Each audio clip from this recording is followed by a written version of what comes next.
What's up, everybody? Today we got a little bit more truck disassembly. We're gonna get that gas tank out because we'll be doing a fuel cell in the bed. Then we'll get to the under the hood, see what we can get out today. Doubt we'll be pulling an engine, but we'll see how far we get.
Alright, so the old gas tank is out. Everything's just kind of been cleaning it up back here.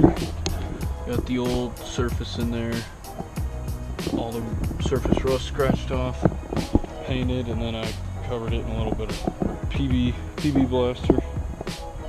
Get it nice and greasy so it's not going to rust over again anytime soon. Of course, I'm not touching the axle or drive shaft because all that stuff's going to be replaced. The exhaust I chopped up because I've got a little more reach now, so now the exhaust is shorter.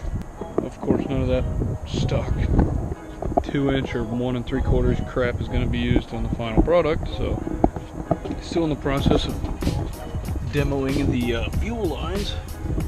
Got it under the cab, but a lot of that stuff, and then the 2 sender wires for the fuel gauge. Gonna demo those 2. I'm just gonna go with a fuel cell in the bed, so I'm not gonna need any of that stuff. I might get a fuel gauge, I might not. I'm still not sure yet. Here's the that old gas tank. The tank itself is in okay shape. The lines were getting pretty bad, but the tank's not terrible. So maybe somebody owns a tank. There you go. Here's a lot of the other stuff that I've cut out. The exhaust, some of the lines, brackets for the fuel tank. Now it's time to get started up front. Start tearing some of this stuff out so I can get a better idea what I need for the engine swap. It's an old supercharged V6. Kind of a cool little idea, but we don't want no V6s here. We're going for Chevy LS power, so gonna start that. The radiator is pretty nice though. It's fairly new looking, and it's pretty big, so I might end up keeping that for now. I don't know, we'll see when the time comes, but for now, gotta get this junk out of here.